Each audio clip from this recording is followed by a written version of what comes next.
Space is very big, inconceivably so, and even the nearest stars are very, very far away. In the absence of universe-bending, faster-than-light travel, it's going to take a hell of a long time to reach them. Back in the late 1920s, actual rocket scientist Konstantin Tsiolkovsky first described the prospect of needing multiple generations of passengers, a space colony with engines, travelling for potentially thousands of years, during which the nature of the crew might change, their awareness of their surroundings, the goals of the journey, their very origins may be lost to history. Science fiction writers have taken this idea and run with it many times over the years. I've been scouring the archive for some of the best examples, and for the next 15 or so minutes, we're going to take a closer look. With all that said, let's get stuck in. Robert Heinlein is responsible for one of the earliest examples of a Generation Starship in science fiction via the twin stories Universe and Common Sense, both published in Astounding in 1941, but later in fix-up novel form as Orphans of the Sky in 1963. The Generation Starship Vanguard has drifted aimlessly through space after a long-ago mutiny killed its original officers. Over the course of many generations, the crew's descendants have devolved into a superstitious, pre-technological society. They believe that the ship is the entirety of their existence, with no memory of their mission to colonise a distant planet. The upper decks are inhabited by dangerous mutants, while the lower decks are controlled by a ruling elite of officers and scientists who perform ritualistic tasks to maintain the ship, unaware of their true purpose. The story follows Hugh Hoyland, a curious young man who discovers the ship's true nature after being captured by Joe Jim, a two-headed mutant leader. With Joe Jim's help, Hugh learns that the ship is still on its journey and convinces others to join him in completing the mission. Orphans of the Sky explores whether this mutiny-torn crew can recover sufficient levels of organisation to actually reach and then colonise a new planet, or will petty jealousy and personal ambition get in the way? Heinlein hits on one of the main challenges for a mission lasting for many generations. It's a really long time for things to go wrong. What starts as a shiny piece of high-tech starship with a highly trained, highly qualified and screened crew can deteriorate, malfunction and become uncivilised, unmoored, unintelligent even. Entropy, as the saying goes, is a bitch. Another early generation Starship novel is NonStop by Brian Aldiss, which was actually his first book, published in 1958. Aldiss also considers a severe breakdown in the ship's environment, this time the result of a pathogen picked up on a planet visited at some point in the distant past. Roy Complain lives in a primitive tribe in an overgrown area where curiosity is suppressed and life is short and brutal. After his wife is kidnapped, Complain embarks on a dangerous journey with a small group led by a priest named Marappa, who believes they are on a giant spacecraft and seeks to reach the fabled control room. As they explore the ship's dense corridors, overrun by vegetation, they encounter various tribes and mysterious beings, including the mysterious giants and outsiders.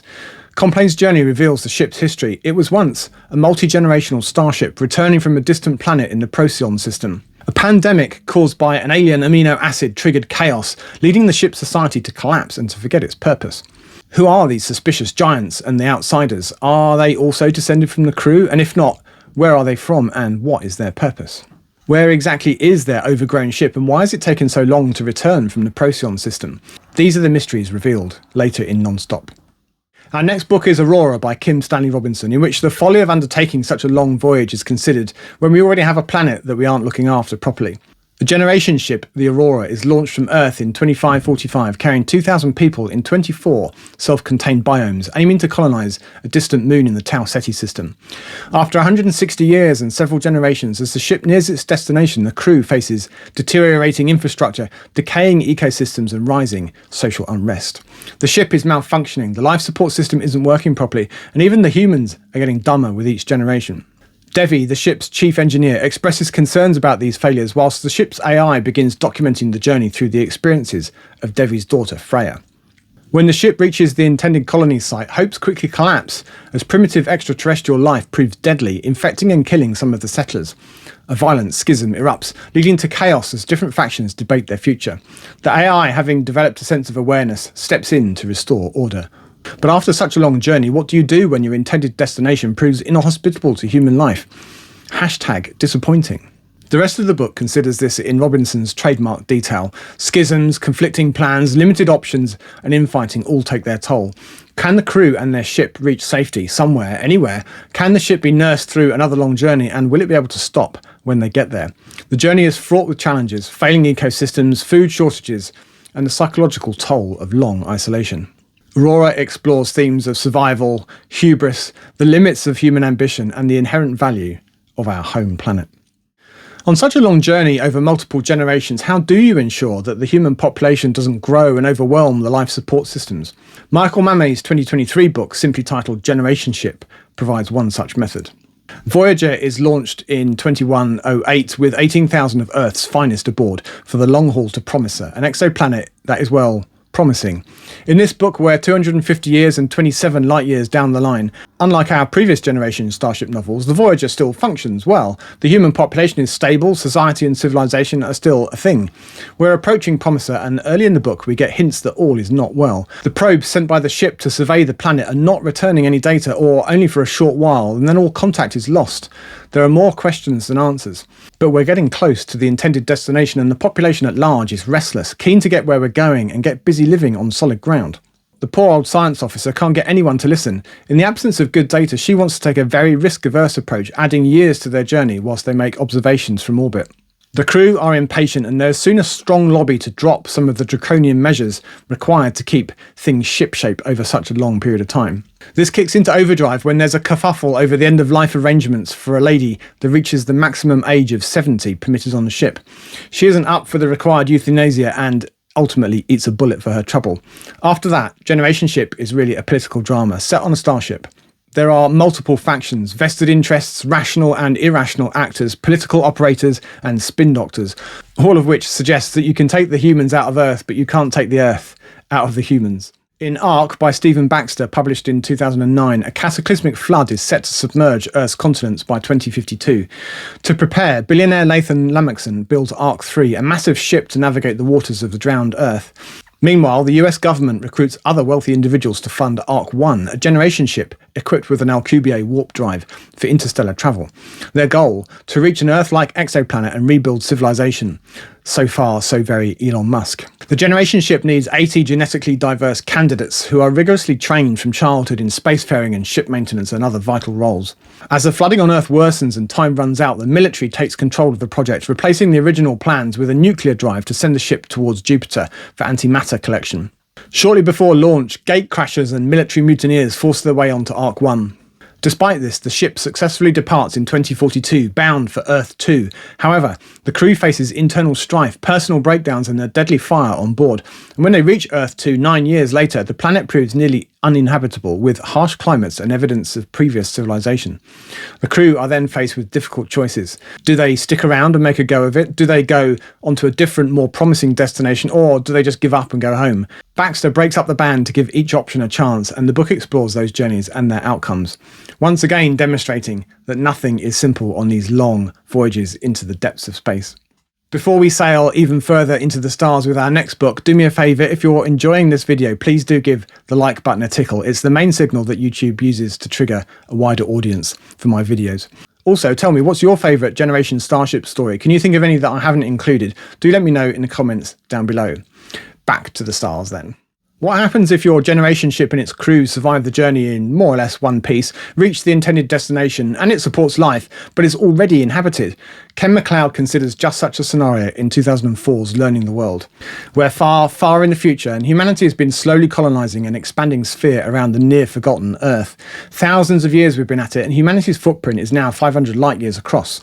In all that time, in all that voyaging, we haven't found a single intelligent life form. The generation ship of this tale, But the Sky, My Lady the Sky, has been pootling along at sublight speed for hundreds of years. Learning the World alternates between life on the ship as it draws closer and closer to its destination, and life on ground, capital G, the planet the locals call home.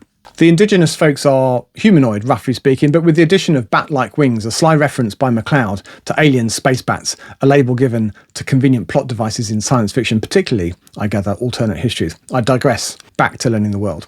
The tech on ground is roughly equivalent to early 20th century in our timeline. They're on the verge of developing powered flight. The resident astronomers are curious about an approaching comet, not one that's been seen before. And wait, it seems to be slowing down. What could this mean? Meanwhile, on the ship, established protocols are disrupted, plans must change, resulting in unrest and ultimately conflict. By now you'll observe that this is a familiar generation ship trope. MacLeod contrasts the less sophisticated and yet in many ways more emotionally developed, more rational, more kind locals with the increasingly fractious humans on the ship.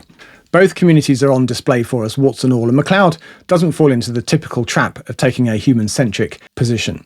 we consider what impact radical new information might have on society. For the humans, that's about the discovery that we're not, after all, alone. If there's one other intelligent species, it surely follows in a large galaxy that there must be others, radically changing our perspective, a massive expansion of horizons. For the locals on ground, it's about the realisation that they're quasi-slaves, they're beasts of burden, stimulated by the arrival of another intelligent species, are in fact sentient, and that their society can no longer function as it has, and it's a seismic shift for them too. Our next book, The Ballad of Beta 2, considers a different scenario. What happens when slow generation ships are outpaced by their faster FTL ships that come along much later? Delaney Horatio Twaboga, a galactic anthropology student, is assigned to study the mysterious Ballad of Beta 2, a poem from the long-lost generation ships. These ships have travelled through deep space for generations, only to arrive at their destination after the faster-than-light ships had already settled the planets. While most passengers perished, those who survived became isolated starfolk, uninterested in the planetary society, addicted, effectively, to life on ship. Delaney's research initially seems pointless, as the starfolk are seen as a degenerate culture. In A Story Within a Story, his research reveals a tragic history. In the early years of the voyage, life aboard the generation ship was orderly, with cities referring to the ships and the desert to the void between them. Over time, however, a fanatical ideology emerged, defining human beings by strict genetic and behavioural norms, and those who didn't fit this standard were persecuted and hunted by religious judges. Delaney explores the intersection of history, myth, and the human condition in space. Through the protagonist, Delaney deftly combines a mystery with anthropological investigation, setting the stage for a reflection on the consequences of isolation, of fanaticism, and of cultural stagnation. The Ballad of Beta 2's pacing is brisk and it's more novella than novel, yet Delaney manages to pack an astonishing amount of world building and thematic depth into what's a very short book. Pulling a similar comparative trick to MacLeod, Delaney contrasts the technologically advanced interstellar society with the broken, insular culture of the starfolk, raising questions about what it means to truly progress. The rigid, fanatical adherence to a norm aboard the generation ship creates a chilling allegory for any society that suppresses diversity in the name of purity. Ship of Fools, published here in the UK as Unto Leviathan by Riccardo Paul Russo, is a haunting and suspenseful science fiction novel set aboard the Argonos, a vast generation ship lost in space for centuries.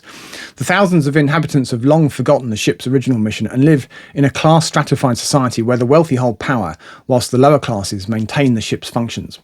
The story is told through the eyes of Bartolomeo Aguilera, a physically impaired but brilliant advisor to the captain, Nikos.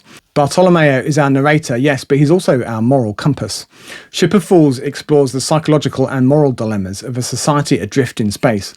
When a mysterious signal from a supposedly uninhabited planet prompts a landing, the crew uncovers a horrifying scene of mutilated skeletons and long-abandoned cities, setting the stage for growing tension and terror aboard the Argonos. As the ship prepares to move on, an insurrection by the lower class inhabitants adds another layer of conflict, and Bartolomeo, involved in the failed rebellion, spends time in lockup, but regains his position only to face an even greater challenge. An alien starship far larger than the Argonos is discovered, seemingly dormant in deep space. What will the crew find when they get there? Does the alien ship have anything to do with the grisly discovery on the planet? The exploratory team, led of course by Bartolomeo, is tasked with finding out. The true nature of the threat is revealed, forcing the crew into a desperate gambit and a chilling climax. With Ship of Fools, to the usual generation ship recipe, Russo adds a dose of suspense and of cosmic horror to the mix.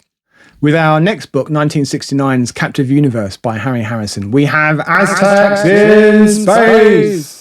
Kemal, a young and inquisitive Aztec tribesman, lives in a valley isolated by an ancient earthquake. His curiosity sets him apart from his peers who blindly follow the Aztec rigid customs of their world. Two villages, Quilapa and Zaquila, share the valley and a temple where the priests enforce strict laws, including a ban on intermarriage. Kemal, born of such a forbidden union, unknowingly defies these traditions, and his refusal to marry his intended bride sparks chaos. Condemned to death by the priests, Kemal escapes when his mother reveals his secret heritage and helps him flee. Venturing beyond the valley, he uncovers the truth. Their world is not a natural valley, but the interior of, wait for it, a massive generation ship heading towards Proxima Centauri.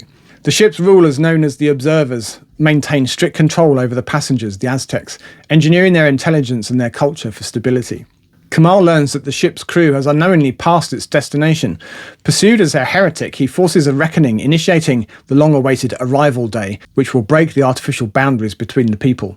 Kemal, now enlightened, looks forward to the day when the ship finally reaches its star and his people can begin anew.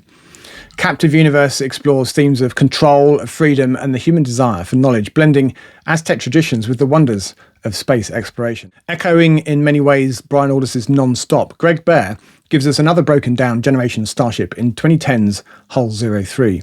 Bear throws us into the deep end. We're thrust into a disorienting and haunting journey aboard a massive Generation ship. The protagonist, initially known as just Teacher, awakens from a frozen state with fragmented memories and finds himself in a chaotic, debris-filled vessel. Guided by a mysterious little girl, Teacher navigates the dangers of the ship's erratic gravity and encounters various strange and sometimes hostile entities. As Teacher ventures deeper into the ship, he learns he's a clone, part of a series of attempts to correct the ship's trajectory and to ensure its mission's success. Each clone leaves behind a trail of information which Teacher follows to uncover the truth about the ship and its mission. The ship's crew is divided into factions, with one group wanting to colonise an already inhabited planet and the other intent on continuing their journey. The ship, damaged and in turmoil, reveals itself to be in a precarious state. Teacher discovers that the true goal of the mission has been obscured by internal strife and deception. He eventually reaches Hull 03, where he meets Mother, a key figure in the faction aiming to complete the mission. And faced with the unsettling reality of their situation, Teacher and his companions must decide their next steps as they confront the grim truths about their existence and the ship's mission. Through Teacher, Hull 03 asks the biggest questions of all. Who am I and why am I here? If you enjoyed this journey to the stars, then you might also enjoy this video. Give it a watch. As always, thank you for watching, and until next time, goodbye for now.